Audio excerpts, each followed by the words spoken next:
Matagal nang sinasabi ng ating mga lolo't lola, pati na kamakailan lang ng ilang dalubhasa. Nariyan lang sa tabi-tabi ang lunas sa iba't iba nating mga karamdaman. Ang luya, halimbawa, mainam daw sa sirkulasyon, pati na sa makating lalamunan. Kamakailan lang, pinag-usapan din ang yellow ginger o luyang dilaw na nakagagamot daw ng ilang mga sakit.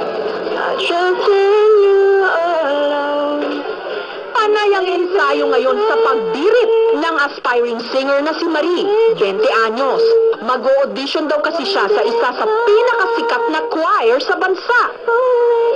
At para raw masigurong nakakondisyon ang kanyang boses, umiinom si Marie ng salabat, tsaa mula sa katas ng luya. Pero ang salabat ni Marie, instant! Yung gumaling kumanta, ililibing sa malamig sa lalamunan, tubing.